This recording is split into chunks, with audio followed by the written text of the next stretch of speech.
all for coming in this horrific wind. I'm president of the Victor Heritage Society. My name is Sue Shaver. I think I know everybody here in the room. We have a passionate group, board members that are very passionate. And so we've been very excited to re-energize the Victor Heritage Society. I'll introduce all of our officers. We have Marilyn Fay. Let's give it just a minute here. And just as a disclaimer, we are recording this, but it's just recording this way, but if you talk, we might hear you.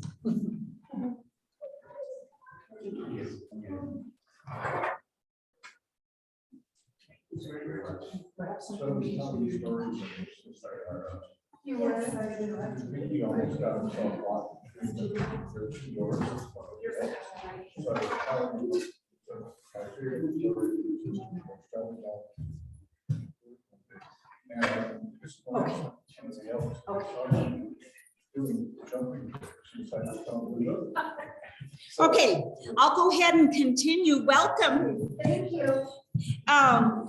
My name is Sue Shaver. I'm the Victor Heritage Society president. Marilyn Fay, who actually was one of the founding members of the Victor Heritage Society, is now our vice president.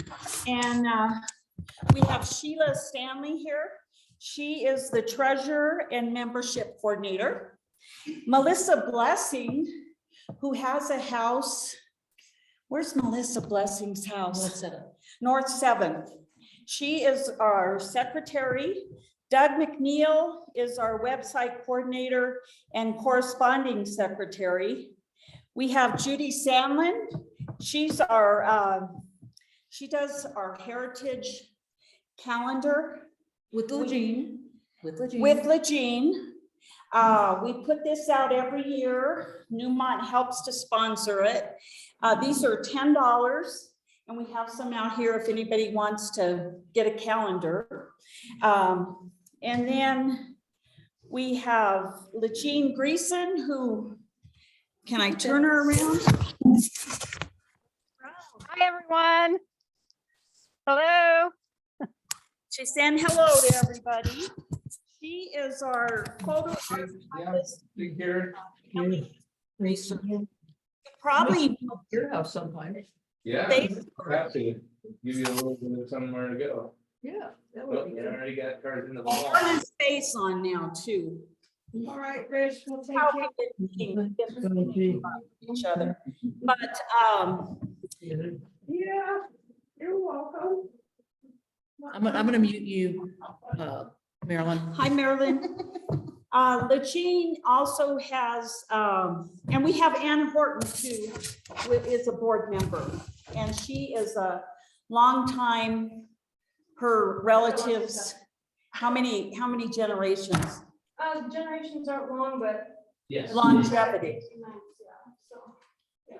And Ann, Yeah, but it's late now, so my grand. You know, he was born in the 1880s. That's kind of weird. Right, he's an old man. so Anna has joined our board and we welcome, we're very passionate that she's with us too. But Lejean has the Facebook page, My Obsessions, Family History, Victor, Colorado. So if you're on Facebook, Lejean's the one that is the manager of that page. And she always provides us with great info. So before we start with Frankie, I wanted to tell you about our calendars. These are also available at no charge. And this is something that we've done. We did it years ago and we just reprinted them this year. So if you want one of these, please feel free to pick one up. It's the architecture of the homes. And of course, we have membership forms for the Victor Heritage Society. For $10 a year, an individual can join and a family at 20. So if anybody wants to join, we'd love to have you. So let me tell you a little bit about what we're doing this year.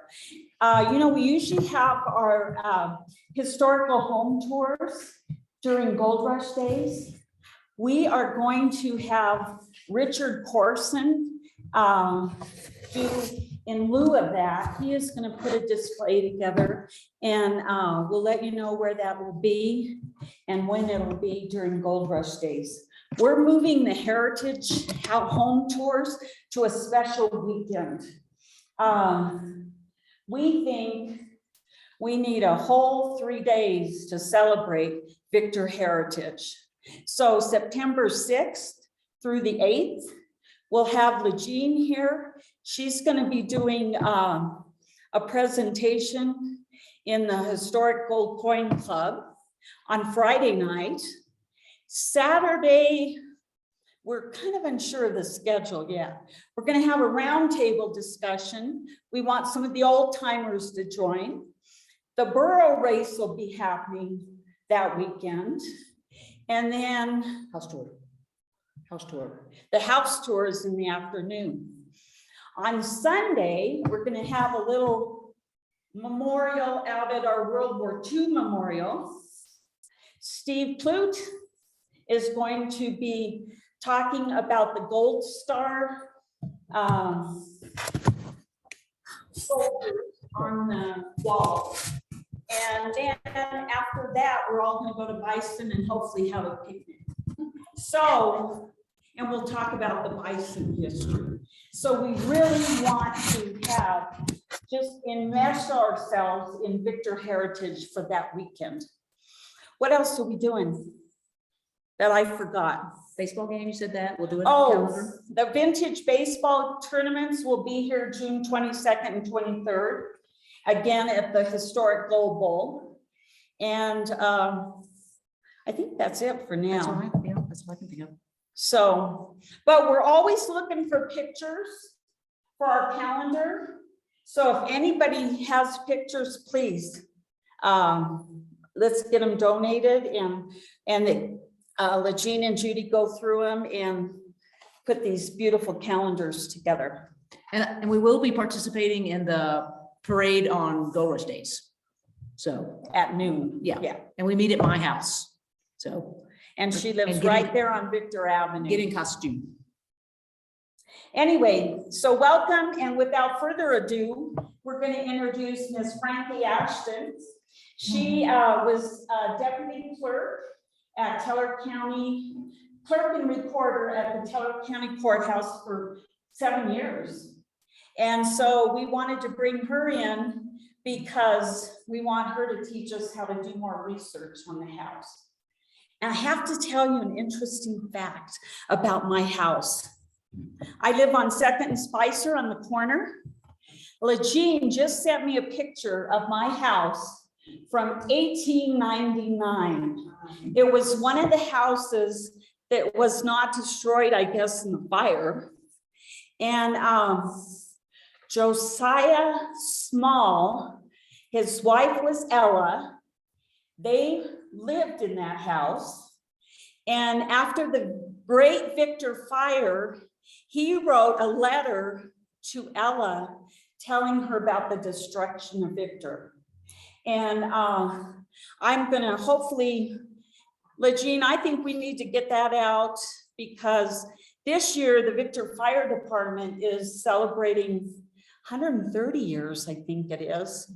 And so we need to get that letter out, because he talks about what the destruction looked like. Josiah Small was, he worked with the Victor Bank and also with the Woods Investment Company. I never knew he lived in my house. I figured somebody was living in there with me right now, but I didn't know it could have been Josiah. So that was kind of interesting. So anyway, without further ado, Frankie, please. Hi, everybody. So I see a lot of friendly faces this evening.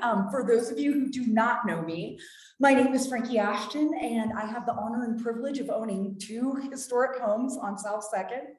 And as Sue was saying, I served as deputy clerk and recorder for 7 years for Teller County. So what does that really mean? So as a clerk, I just process paperwork. That's not the fun part. But as a recorder, I am the keeper of the real estate records from March 23rd of 1899, when we formed as a county, up until present day. And so why it's important that you know that date, March 23rd, 1899, is because a lot of us have homes that predate Teller County. So if you were in Victor proper or Goldfield, we were El Paso County previous to March of 1899. So if you're doing a historical search, Teller County can get you back to that date, and then anything before that, you're actually going down to Colorado Springs. And I've not gotten the pleasure of going yet, but I hear it's on microfiche. So, but I can easily explain to you what that search looks like on our side. So things to know: how many people are familiar with the Teller County Assessor's website? Okay, a few of you. If you are not, I highly suggest hopping on, and it really is simple as Googling Teller County Assessor's Office, because you can do a property search and you can pull your property by your physical address or by your last name. And then it's going to show you a picture of your property. And then more importantly, as you scroll down, it's going to give you your legal description. So your legal description is very, very important when you do a search, so you know what property you're searching for. So we all know our houses as the physical address that's been assigned. Thank you, Steve. Steve actually has a copy of an old property card from the Teller County Assessor's records. And now it's all digitalized and you can look it up from home. But knowing your legal description or your lot, block, and subdivision, and I know that sounds funny because yes, we live within City of Victor, but it has been subdivided into different neighborhoods. So there's the Spicer edition, the Cunningham edition, West Victor. So there's many different subdivisions that make up City of Victor. So just to give you an idea, the house I live in actually has 2 legal descriptions because my house crosses a boundary. So I'm lot 11, block 27, City of Victor, but I am also lot 11, block 27, Spicer addition to the City of Victor, because my house literally sits on the line of both of those subdivisions. So you'll want to look that up because that's going to give you your legal description and your year build. People get confused often because they'll see adjusted year build. The assessor is going to add an adjusted year build anytime a house goes under a major renovation. So for example, my house was built in 1912. The adjusted year build is 1944. And so if I had to guess, maybe they were changing plumbing, they added different electrical, they did something very major to that house in 44 to adjust that date. But go by your original build date, because that's how far back you obviously want to go. If you want to know every person who's ever owned your home, that is the way to go. So you'll want to get that first, get your legal description and your year build. Then from there, you want to go over to the Teller County Courthouse and see the clerk and recorder's office, because the clerk and recorder, they're the keeper of the records. So it's almost like a real estate library, if you will. And when you go in, you're going to see a series of beautiful giant books, all in the shelves on the rollers. Those are the historical real estate documents. There's even mining patents in there. And it's insane because you said, Steve, you know this, you can actually see where the president signed off on mining patents. So what you would do first is you want to start with yourself, and you're actually going backwards through the chain of title, because obviously, you know, you'll be able to find your record first. So whenever we go in as recorders, we're going to index like a librarian. So when you do a search, last name, first name, and less is more. So even though I told you, write down your year build, write down your legal description, when you sit down at a public computer, your best bet is just put your name in first, because anything that's ever been recorded in your name is going to pop up. What you're looking for is a deed. And so that is why I made this cheat sheet with know your terminology, because there are many different deeds. Sure. Thank you. There are warranty deeds, and usually those are, it implies that there's a clear title or it's gone through a title company. Most of us that have financed our homes, we close through a title company, so you'll probably see a warranty deed. And that deed is going to show 2 parts. Grantor, who is your seller, and the grantee, who is the buyer. So typically you're gonna see yourself named as grantee. Well, you wanna figure out who you bought that house from, right? So you're looking for the grantor. So you write their name down, and the very next search you do is gonna be their name. And now the same thing's gonna pop up, anything that's been recorded, mortgages, deeds, you'll see that come up in their name. So on and so forth on the computer. You'll just continue to put in last name, first name of your grantor or your seller. So on the electronic side, those records are only searchable back until about 1986. So I always advise that people go over to the assessor's office, which is directly across the hall from clerk and recorder, and ask for a property card, because those were handwritten cards that will close the gap from the 1980s, generally into the early 70s, sometimes even into the late 60s. So it'll give you a list of transfers or documents, a list of deeds, and it'll either give you one of two things: a reception number. So anytime a document is recorded for public record, a 6-digit number is assigned, a document number essentially. And so they'll give you the 6-digit reception number, or they'll give you a book and page. And you can actually search on the computer either way. You can put a document number in, and by the way, reception number and document number, interchangeable terms. So you can put in that 6-digit number and click search, and it'll pull you the document specific. Or you can go in and enter your book and page and hit search, and it's going to pull that specific document. And so why I gave you this list of terms is a lot of people, when they do research, they get themselves caught in a rabbit hole because they're like, well, I'm finding this deed of trust. Well, a deed of trust is a type of mortgage that is backed by the Teller County Public Trustee. Chances are maybe you're interested in how much your house was financed for a few years ago, but most people want the deeds. They want to see the transfer of ownership because they're more interested in who bought this house from whom at what time. And that's another interesting one. All deeds are dated. They have the date of the transaction on the actual deed, and then they'll have a recording stamp of when that was recorded for public record, right down to the minute. I mean, you'll see that it's a 10:02 a.m., January 11th, 2021. I mean, there's literally right down to the second that the office took it in.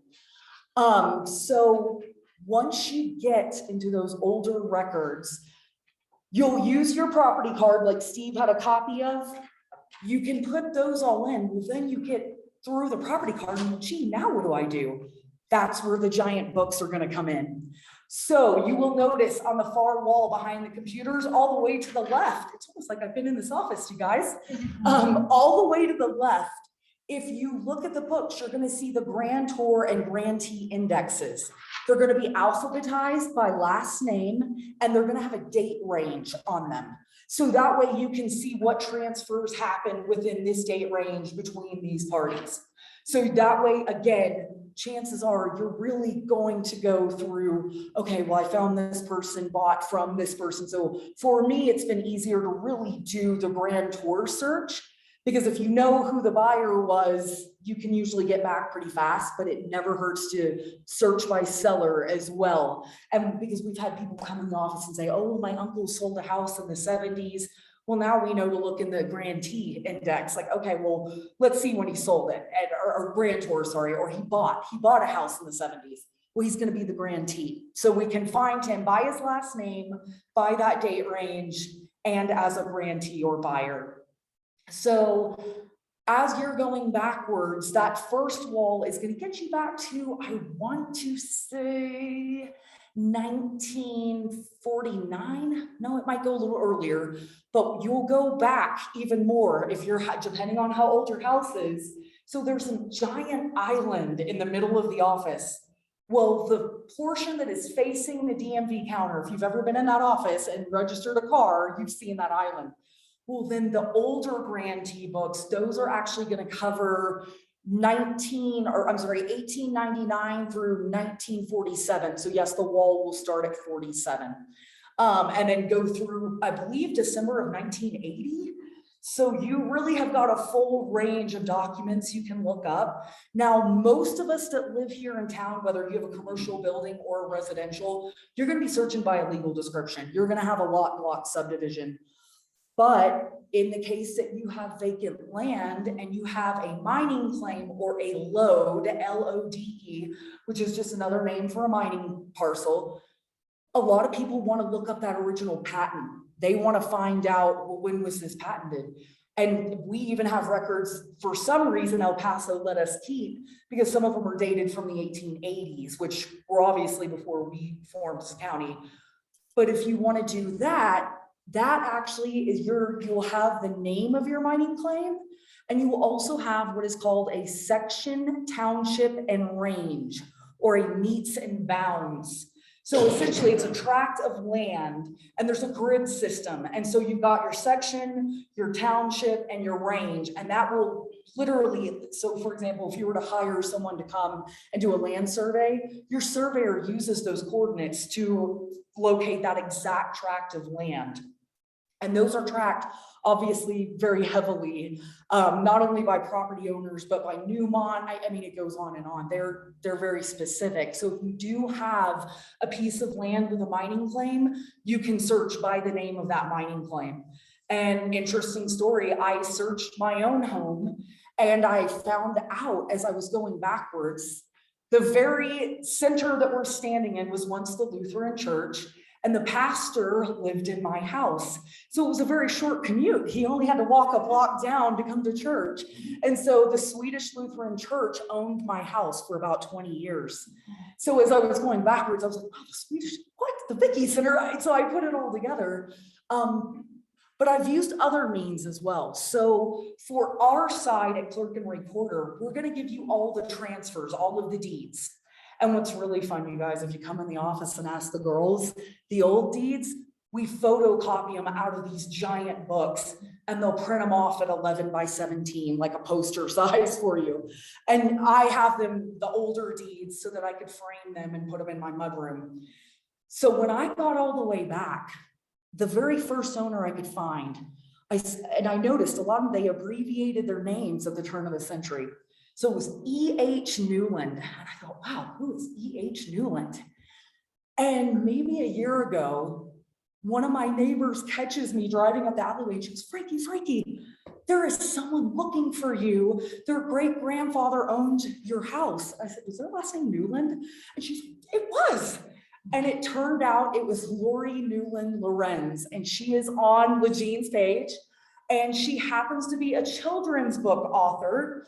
So she wrote about Edward Harvey Newland and had her niece illustrate this book, and my house is in it with original photos, the whole story of Mr. Newland. Apparently he was quite the businessman, and he owned the Newland block, which is the next block up at 2nd and Victor Ave. So the group of buildings that are now apartments that are directly across from the Ag and Mining Museum, those were Mr. Newland's. And so he met Teddy Roosevelt. There's pictures of him with the president in the book. So I'm working with her to hopefully get several of these that we can put in the museum and sell.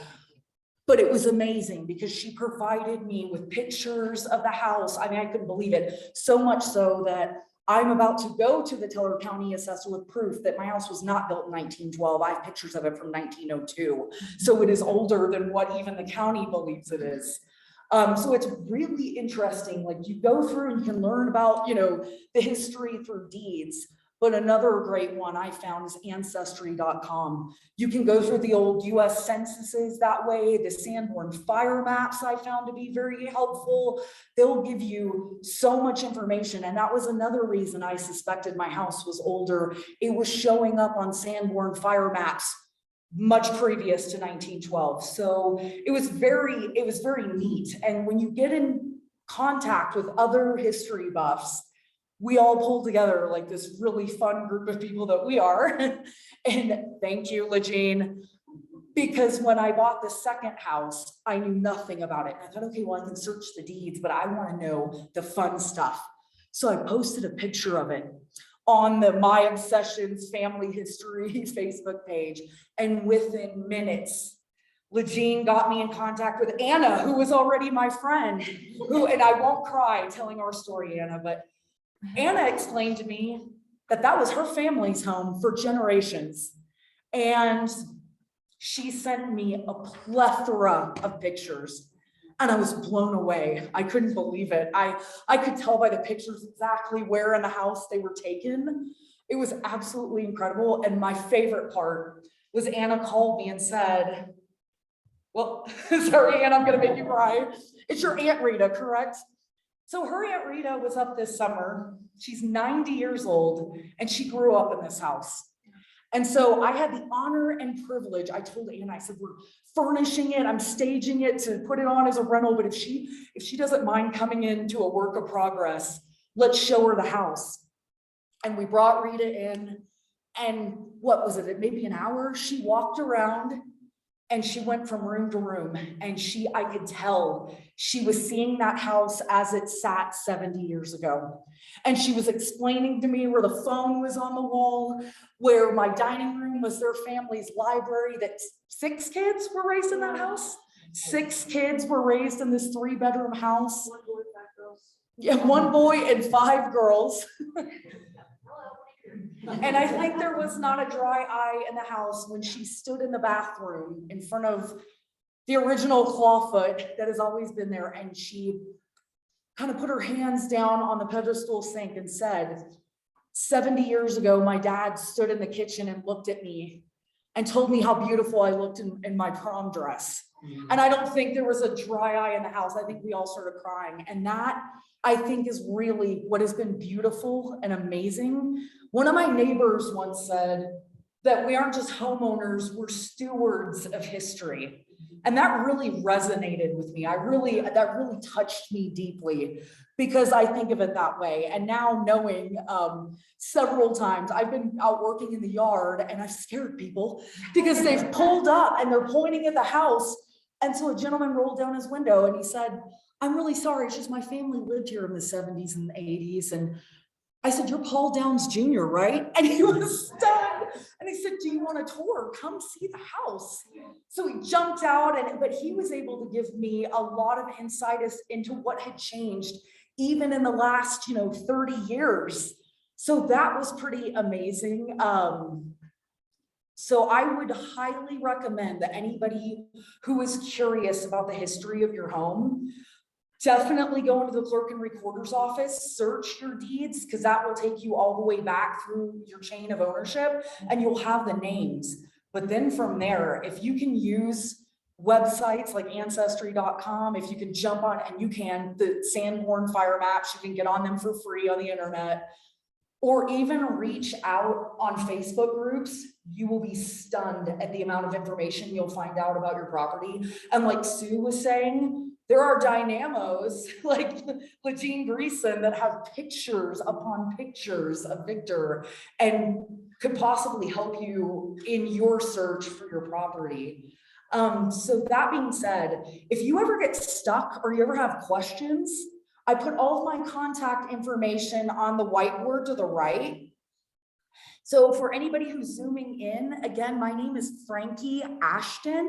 So if you want to email me, that is F like Frankie, last name Ashton, A like Apple, S like Sam, H like Harry, T like Tom, O like Octopus, N like Nancy, the number 7, so it reads fashton7@gmail.com. And I'm just bold to do this, guys, bold enough. My phone number is 719-755-2588, and feel free to contact me directly.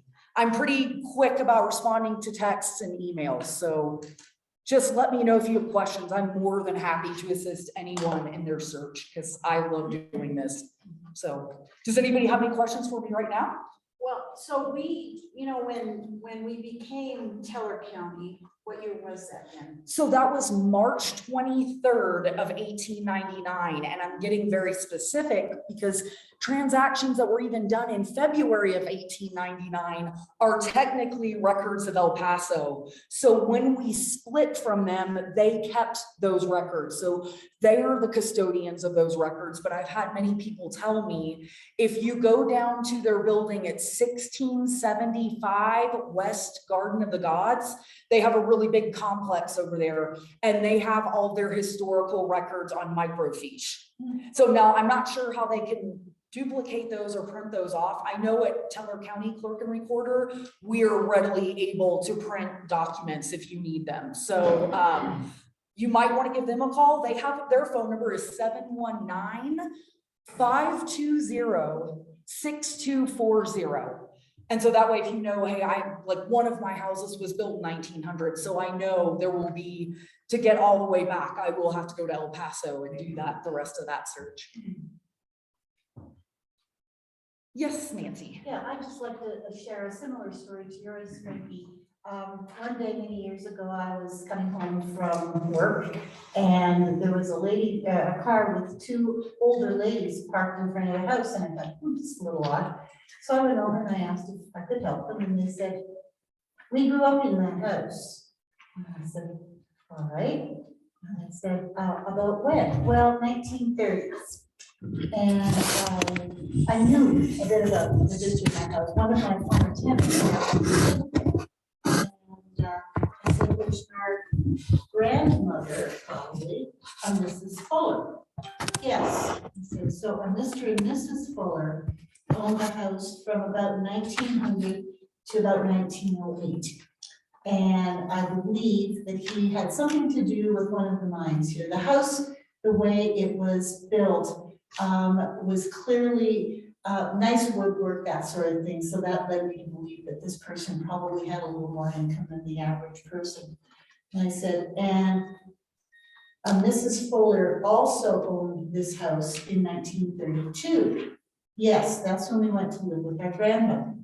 So I invited them to come in, and we're starting to go through my house, and I said, you know, this is our living room, this is the dining room. And one of the ladies said, no, this isn't the dining room. This was another parlor. And she said, over there, so we have a wall, and there's a stairway that goes up. She said, there used to be a door there.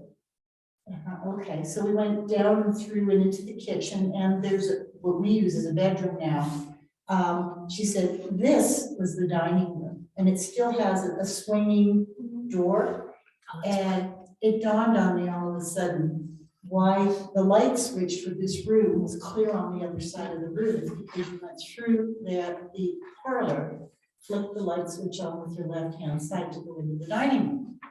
And then she was telling me about, you know, there used to be a wall, and there was a back porch, which had the refrigerator and the washer.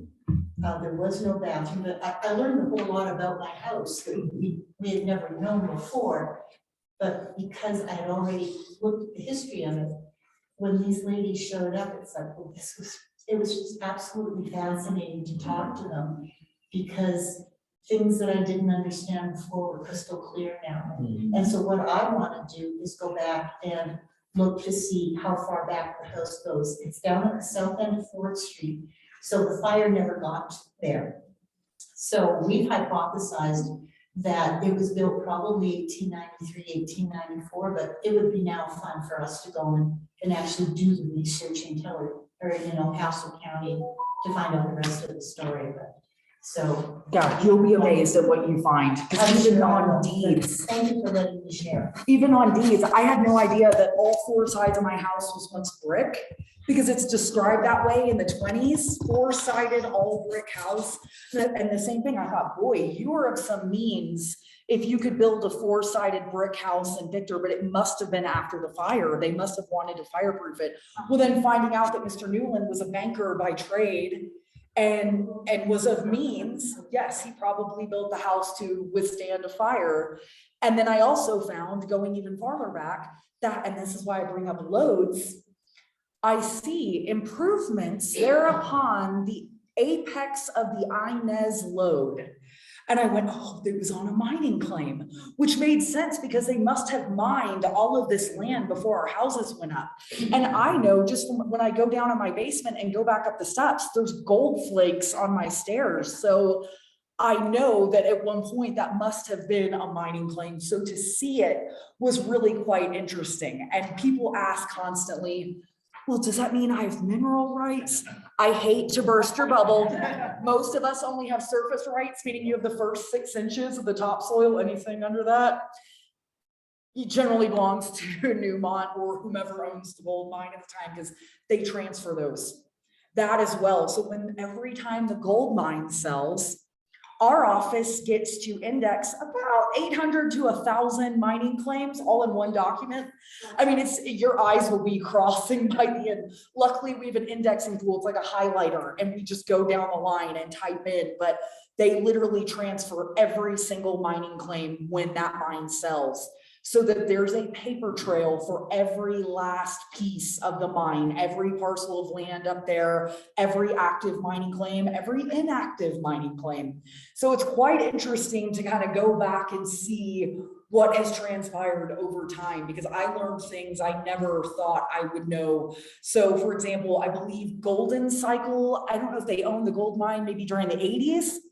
They also owned Cripple Creek Mountain Estates, and they subdivided it in the 70s and sold it off like by lot, but they were actually the ones who subdivided and had all the plat maps done. And if you do not know what a plat map is, that is also going to be on your list. Every part of Victor, there is a map for. So I will go ahead and warn you guys, most of our plat maps are the originals. And so some of them we cannot upload into the computer because they're in a giant book that's sitting on the center island. And so we have no way to run them through the plotter to scan them, because we would have to tear apart a 130-year-old book to get these maps. But the major ones, they're still in the computer, but I would tell you, you probably want them more for artwork than actual dimensions, because they are so old. I've actually gone into our vault and pulled them out. They're extremely fragile. I mean, we're terrified to even make copies of them because we don't want to damage them. But in case you don't know, Cripple Creek and Victor, we have standard lot sizes. A single lot is 25 by 125. So if you have multiple lots, you can generally do the math. And then a lot of people that have bigger parcels, they've paid to have an independent survey done anyhow. But I would at least tell you, just for the fun of having the map that you can frame and put up in your house, Spicer Edition, City of Victor, they're all up at the clerk and recorder's office, and you can have them printed off. So, yeah. And staying on the mining idea, because we know in the tackle, there's a cat shaft. More than likely, any mining property under big companies. Oh, definitely. There would definitely be a way. So now how that would work is you're going to want to go backwards on the tackle. And fingers crossed, they're going to make mention. And at some point, they're going to call it an improvement, because if you don't know what that is, your house is an improvement to the lot on which it sits. And that's why legal descriptions are so important, because the way the county sees it, we don't care about your house or your physical address. We care about that piece of land, and your house has simply been a way to improve it. So if you go backwards on the tableau, if you get far enough back, much like my house, chances are they called it improvements upon, and then they should give you some names of mining claims. And then from there, once you have names of loads, you can look up the patents on them. You can look up the history on them. So yes, and so that's where it gets really fascinating, but they should give you the name or names, because the tableau is pretty big. There may have been more than one mining claim on that property. So it's just something to think about. Something I did when I was researching my house was go back to the city directories. Oh, And someone could talk about that, because I don't really remember exactly what I did, but I find it fascinating to find people's names, and then they give an occupation in 514 Victor Avenue. And it was like, at one time, in one of those, I had like 10 people living there. And it's not big enough for 10 people, but it was like the boys' room and the girls' room, but it was like a police officer, a teacher, a nurse. So it was fascinating. Right. And where did I get that? Where would I have seen that? I have no idea. There's some at the library. Here? Yeah. Okay. Okay, well, that's good to know, because I thought And maybe they're there'd be a online place. too. yeah, to find 'em She online. knows how to access them, but there's some physical directories right here. Okay. Anna, do you remember what years those directories are? Because they're pretty, it's.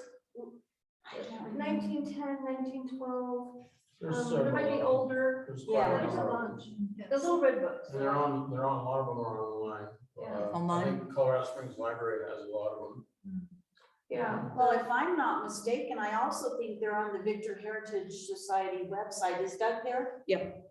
Ask Doug if we have those directories there. Do you have a link to the directory, Doug? I have a link to the directories that are in the Victor Library and the Cripple Creek Library.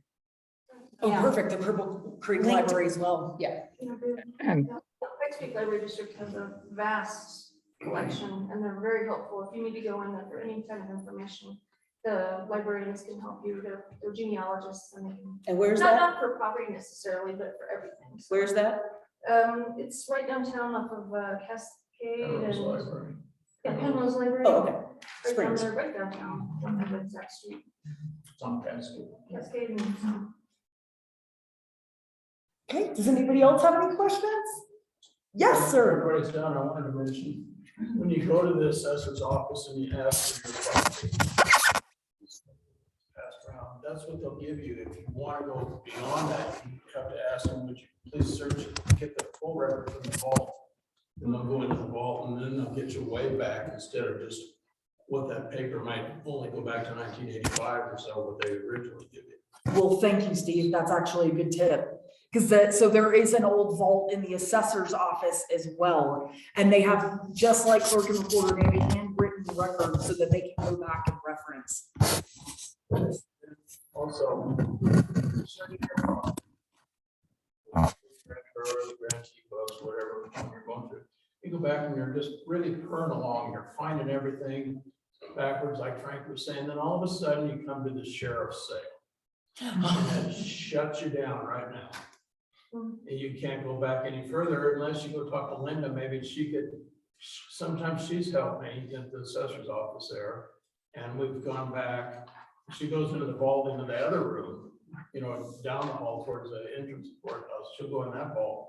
And she's got paperwork in there and it'll help you find it, but the sheriff's sale is if the property owner didn't make his payments and it went back to the bank or the county or whoever, and then they put it up for auction. And but when you hit that, you really come to a dead end. And did you have any recommendations? Yeah, and I will tell you why that happened. So I'm guessing it's a state statute thing because those are typically handled by the Teller County Treasurer. So just like you see those treasurer's deeds, so if you get back behind on your taxes by 3 years, the county can sell your property.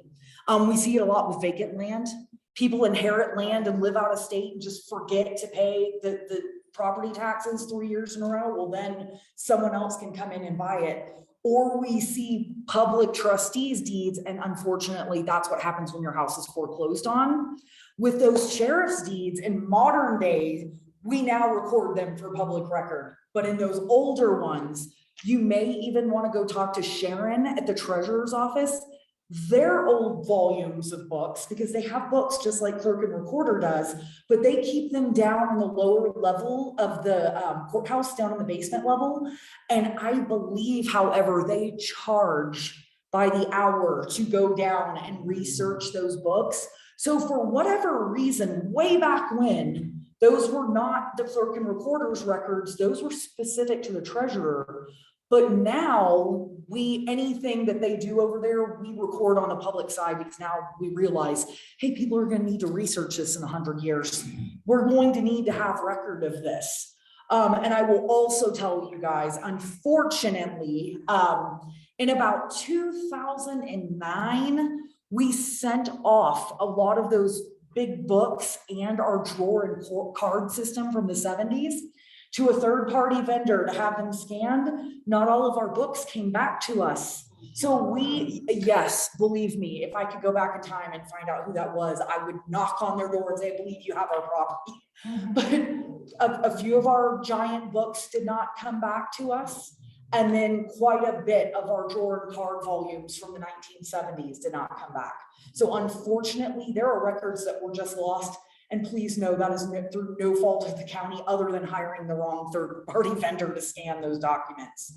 Because I don't think they understood how important they really were and how vital they were to be back in our office. And the whole reason we hang on to those records is so that as years change, as software changes, we can rescan those documents at higher resolutions, replace the images in the computers. We can do fun stuff like background drops, take the speckles off the maps. So we're kind of OCD about hanging on to originals, especially maps, so that we can keep producing that image because we know how important it is to have those. So yeah, just something to note. Sometimes when you hit a dead end, that's because generally the clerk and recorder's office is not staffed to do research. But if you hit a dead end, Steve knows better than anyone. Steve and I have worked together many, many years, and he can just say, walk up to the camera, like, can you go grab one of the recorders? And someone will come out and do the search and then even go on the backside because the computers that the recorders are on are even in more depth than the ones on the public facing side. And so we will search every way we know possible. And then we'll figure out just from working there, like, oh, it's during that date range. Darn it. That is that volume that didn't come back to us. And then you can even see in the books, they're numbered, by the way. And so there are numbers, there are volumes that are just gone. And those are the books that didn't come back to us. The people I research, it's always the one that's not there. And I apologize for that. But yeah, for the most part though, you can really, and that's why I say if you use multiple avenues, if you use ancestry.com, you use city directories, you use those old Sanborn fire maps, you can find a way. I mean, I couldn't believe what I found in census records because then that got me even renters. Because keep in mind, as I'm saying, buyers and sellers, that implies that the person bought the property. That doesn't tell you if maybe there were people who rented that house for 10 years. You won't know about them because they didn't own the house. So that's where I say the more searches you can do, the better. But on the clerk and recorder side, less is more on the computer search. I always tell people, if you just put a name in there, you'll probably get a better shot than going in and trying to put their name, the legal description, then add a physical address, because by the way, we don't record by physical addresses. The way we see it, the post office uses your address, your physical address. We do not. We use the legal description of the property. So we have, and so people panic, like, I can't find my deed. And then I look at the computer and I'm like, oh, well, let's delete this, and this. And do a search. Oh, there it is. It's the first document. It's because you've put in criteria that we don't necessarily make that document searchable by, and it performs what's called a wildcard search.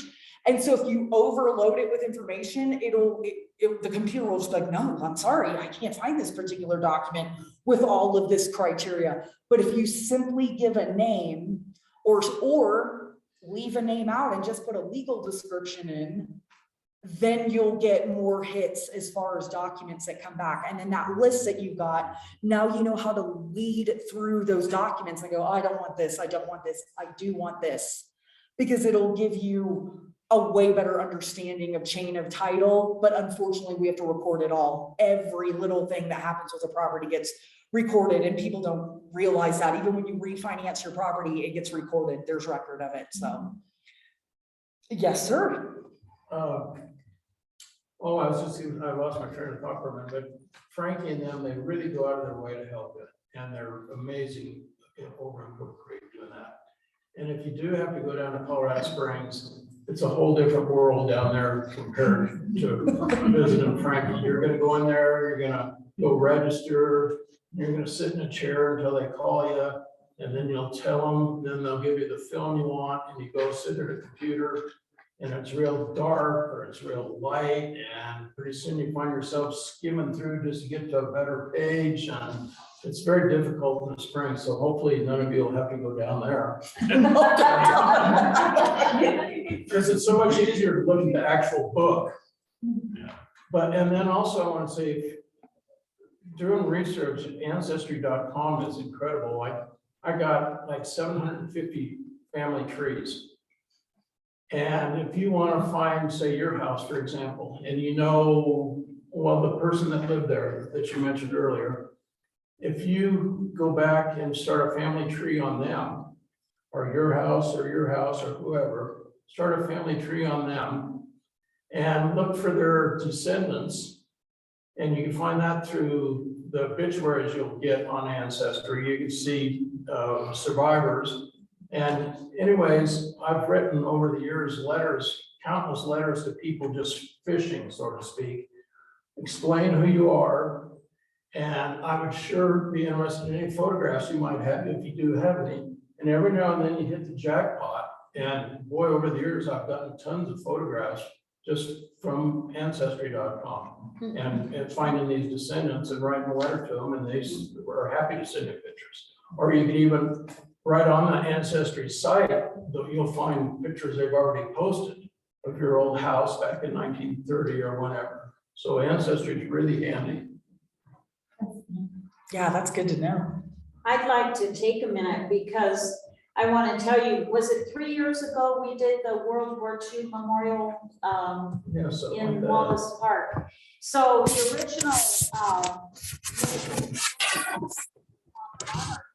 and I think there was 400, I want to say 430 some names, but over 427. And so when they were going to paint the Monarch building and we were going to do the memorial in Wallace Park, Legene Greason and Steve Clute did all this underlying research, and we're up to how many? It's 800 and some names now. And they're all the veterans from that were drafted or enrolled when they were in Teller County during World War II. So the names expanded, and Steve did a lot of research on individual soldiers and or servicemen. And so thank you, Steve, for doing that. I just wanted to everybody to know that. And Legene on the upper left. So, I mean, that kind of took a life on of its own, didn't it? When that started. So that was exciting. And the memorial is down in Wallace Park. It's the 3-sided memorial. Also, I want to tell you that the Victor Heritage Society awards a landmark award, and it was inactive probably for about, I'm going to say 4 or 5 years, maybe. Yeah. Especially like through the COVID time. So we want, what that is, and if you drive around, Judy has one on her house on Victor Avenue, but it says, what does yours say? It has the original, as far back as I could go, and then our name, and then the year it was built, and then I think it just says Heritage Society Landmark Award or something. And it's a real nice wooden plaque. And Annie Kennedy has one on 2nd Street here, but several houses have them. And if people do the research on their house, and that all gets put out on our webpage, correct, Doug? Yes. And Yes. so go to the Victor Heritage Society webpage and see which houses have been awarded that landmark award. And it gives all the history. It's really cool. And what we do is we look for homes or buildings that have preserved the historic look of the house and maintain it following these guidelines. We don't make you do that, but we can't, but. Integrity. Yes, Historic integrity. they maintain the historic integrity, yes. Anything else? If anybody has stories to share or questions? I do. I'm Maggie and this is Randy and we're just new to Goldfield. And we have been on Facebook and saw some pictures that someone posted of a really cool house. Didn't know where it was and we thought maybe it might have been ours, which it wasn't. But it looked like it could have been. Was that just in the past? Just recently, yes. So it turned out to be Frankie's neighbor. We just met her, Frankie, here at the, the Purple Heart ceremony. But anyway, Randy had said, are you sure that maybe it isn't this one? And I can't remember the gentleman's name, no. And so in the process, we met Lejean, who amazingly sent us all kinds of cool stuff about our house. We thought it was built in 1916, 1898 it was built. Lots of really neat old pictures and history of the gentleman that built the home. That was, She kept flooding. she's like, you won't believe this, listen, you know your house, we just love it. And when we saw that you had posted this, that's, you know, we want to get more involved and learn more about our house. But to just say hi to people because we're kind of your neighbors. Welcome. Thank you. Welcome. Thank you. We love it up here. And I moved here when I was 10 years old from Chicago. And when my mom and I drove up here, the first trip, I told her, Mama, one day I'm going to live up here. Took 50 plus years. So, thank you, Lejean. And I can't remember Doug, I think was another person's name. And there were just a bunch of people just letting us with info. And it was really neat. So appreciate it. It was my pleasure. She said it's her pleasure. Thank you. That's what I have to say. On what she just said, it's not uncommon in my findings in ways that the assessor's offices many times got wrong dates of when the building was constructed. So, Well, and I think that, again, all of this is structured now and it's all by state statute, everything the assessor does, everything the Oregon recorder does. But heaven only knows 100 years ago, what that looked like 100 plus years ago, if maybe they weren't required. So one of my goals is I'm gonna go down to Teller County's Building and Planning Department in Woodland Park and ask for my master file. Just to see how far back it would go, what kind of information I can find there. Because for people with newer homes in Teller County, they have right down to the blueprints of your house whenever the building permit was pulled. So I'm kind of interested, so I can kind of speak intelligently to everyone else, go down there myself and pull my master file and see exactly how far back that goes. But if I had to take an educated guess, much like when Victor was platted, they were throwing up miners' cabins before they could even get the maps made. So you'll notice there's houses that they encroach on each other's lots. It's because there was such a rush to get these houses built that they were not waiting until the proper channels were completed, whereas now it's completely different. If you go to build a house, there's going to be all kinds of permits, you have setbacks, you can't just throw a house on a property line anymore, but people were doing that in 1892. So if I had to take an educated guess, I think that maybe there was not statute surrounding that. And so there was misinformation, things got Mod Podged. And so now part of the assessor's job is cleaning up those old records. So that's why I want to present them with an actual, I don't want to say an argument, but a case for, hey, here's pictures of my house from 1902. Here it is on the Sanborn fire map from 1900. I believe we have that build date incorrect. So definitely I would say there's room for error there. Mine was something like that. When I first purchased the house, the date said it was 1900. When I refinanced a couple of years later, it said 1905. Well, and you know, the interesting thing is your lender generally would go by the assessor's records. Typically, lenders will do a search. If they're doing especially if you're closing through a title company, the title company is going to go through clerk and recorder's records and the assessor's records and report back to the lender. So especially if they're they need all of that information to calculate the proper value of your house. So if I had to guess, maybe there was a miscommunication there, or if you look at the assessor's website, I wouldn't be shocked if there was an adjusted year built somewhere and maybe somebody with speed reading, because it's a lot of information. It gives your total square footage, your bedrooms, your bathrooms. You scroll down and it'll give your last several years of property tax amounts. So if somebody is just trying to get that deal closed and they're just quickly perusing, it's very easy to either fat finger on a computer. I've done it myself.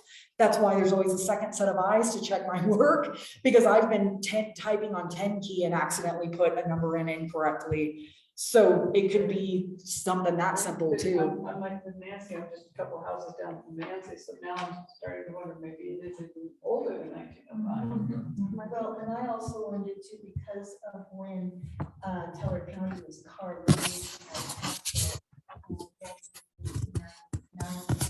simply put 1900 because, oh, well, that's. Yeah, and then with the Great Fire happening, Yes. it's how many houses went up after, and how big of a rush was there to rebuild town after the fire. So kind of like you said, Nancy, did they maybe just round up to 1900 because we split after January 1st? Or did truly a ton of houses go up in 1900 because they were rushing to rebuild residential after the fire? Yeah, because most of the downtown was rebuilt. Well, the last fire was August 21 of 1899. And by the middle of February, the downtown was rebuilt. And the council at that time decreed every building in the downtown area would be either brick or stone because they were not going to suffer another fire. Because they had one in 1896. Does anybody know where all that brick came from? Did they? Millsaps. There's a brick foundry over on Millsap Creek. And then Millsap's that little creek that comes down and sort of parallels the top end of Wilson. If you go up Phantom Canyon Road, you know where we look over and Reed's Corral is out there on the little hillside. If you go down into the creek valley there and up the other, there's still some broken brick there. There used to be big piles, but a lot of it got hauled back into Victor to repair it. And that brickyard operated until sometime in the teens. And after Victor was rebuilt, people who owned it were hauling brick in and putting it on the rail and sending it to Colorado Springs. And they had, the two guys who owned it had a wagon wreck on that gully that comes down this side of Straub Mountain, and they were both killed. And Carl Royce said until the 30s or something, you could still see the remains of the wagon right there. And then it closed. But it was all done really quickly. It's all soft brick, like the buildings have issues there. Yeah, because it wasn't fired.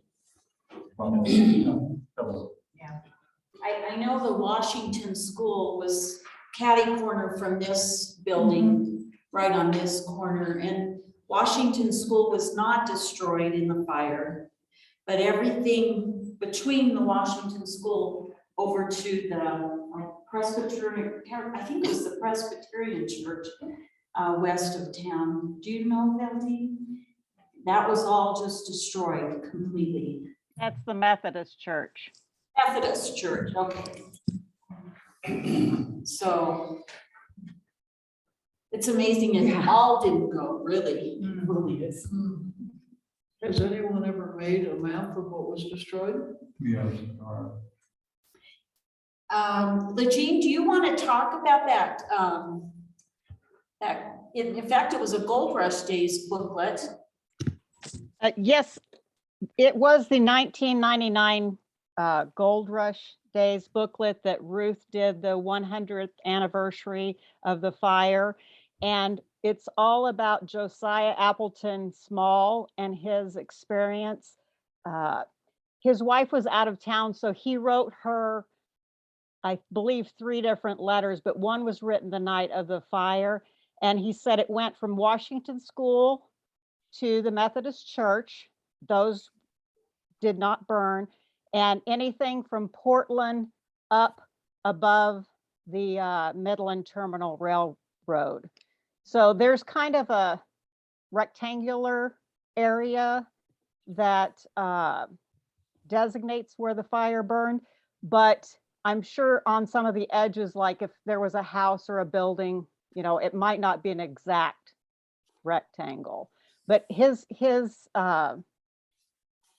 letter was very, very interesting. And if anyone wants to email me, I can email the article to them. And my email address is Hansville, HANSVILLE 98340 @gmail.com.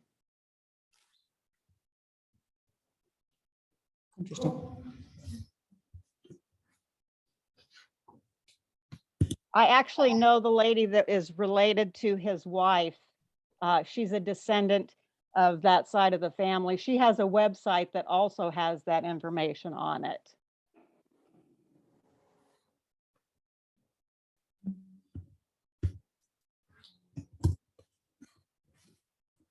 Does anyone else have any questions? Oh, Steve's got questions.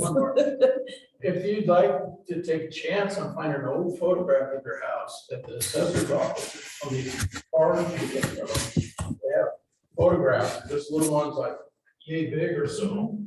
But I found them as late or as far back as the late 1940s, pictures of buildings and businesses. So you might luck out and find an old photograph of your house from the 50s or so. No, that is a good tip, because when I had mine pulled, it was only from the 80s, but still it was neat to see the house Yeah. even in the 80s. See the trees are only this high. Where are those photos again? Go ahead, Doug. Where are those photos again? Is that the assessor's office? Yes, the Is that Teller about- County Assessor. I've been in your vault. I know about those old books. For a time they thought I worked there. I just told them not to lock me in. Oh, no. They were I think you were under renovation in those days. And I was over there so much, they just said, oh, go on back and help yourself. And those are a lot of good shortcuts to the stuff that's in the clerk's office, I guess. Absolutely.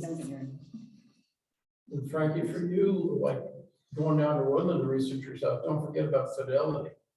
Oh, yeah, They Steve got an Elak with amazing- Fidelity. yeah, Steve's retired. He's now working independently though as a Yes, consultant. yes. So like I still have So Steve's he number. still has access, but they got an amazing collection there.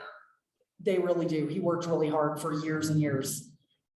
So yeah, Fidelity National Title down at Woodland Park. There was a dynamo that worked there for decades and he collected a great number of records. In fact, there have been, you know, how we've lost some books over the years. We would call Steve at Fidelity and he'd be like, hey, I've got a copy. Do you want me to email it? I'm like, yes. That's what I do. If I can't So, find it there, I go to Steve. Yeah, that's another one to think about for sure. So he's open to people asking. Well, I'm not sure what his replacement's like. I haven't been in there. Have you? Or heard They're of it? okay. They're still learning. I mean, come on, it took how many decades did it take Steve to amass that amount? You know what I mean? But all of those records are still there and he's organized them in such a way that even his replacement can go in and find those as well. Just totally amazing collection. Yes, Jeez. definitely.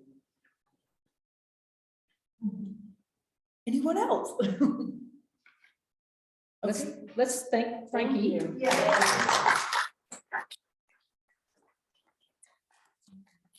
And be sure and write down her contact information and please stay around. There's water, cookies, coffee, decaf coffee, but thank you guys for coming. The calendars are out there if you're interested, membership forms for the Heritage Society, and keep watching Facebook and however you found out about this, word of mouth for other opportunities to participate, because we got a very busy schedule this summer all around town, so that's pretty cool. And thank you for everybody that shared the information. So Yeah. this was a great turnout. Before we go, I don't know if it's interesting, but Bruce Davis left me some plots from early Victor insurance company. Oh, no, that would be Like interesting. 1800s, stuff like that. I brought it here, just find a place to throw them out, and look at it. So, You want, you want to introduce yourself? I'm not sure most people know you. I know who you are, but you're, can't understand. oh, sorry. Can you introduce yourself so we know who you are? Yeah, I'm Charlie West.